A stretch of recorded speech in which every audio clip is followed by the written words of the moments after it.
Hey everyone, Josh Veldman here with Nest Mortgage Group. Today I want to share with you some information around what an assumable mortgage is and how a potential buyer would go about assuming another mortgage.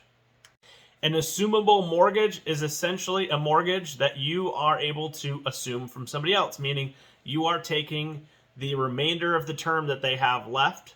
Your loan is going to be the balance they have, the interest rate they have, the payment they have, everything is going to remain exactly the same. You are taking that mortgage over and assuming it as your own.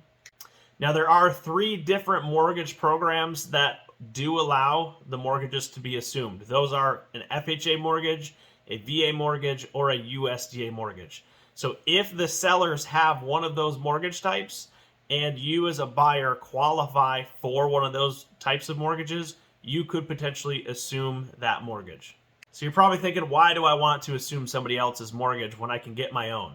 Well, in today's current market, we're seeing much higher interest rates than we were a year, 2, 3 years ago. So if that seller has a very favorable interest rate, you could potentially assume that mortgage and save money on a monthly basis by doing so. Now, it sounds great, but here's the minor catch to it.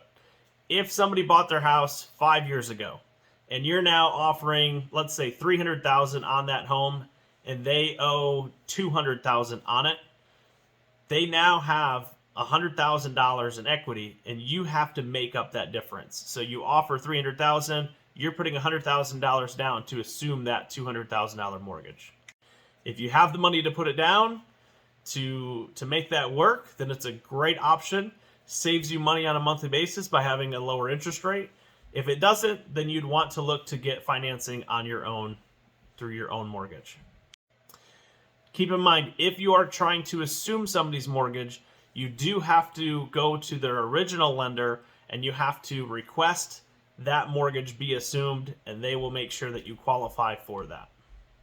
Here's a quick note. If you are a seller and you are going to have somebody assume your mortgage, you do want to make sure that you request and get approval to have that liability released, as it does not automatically release that liability. Meaning, if somebody assumes your mortgage and they don't make payments, it could affect you and your credit negatively. If you have any additional questions about this, feel free to reach out to me. Have a great day.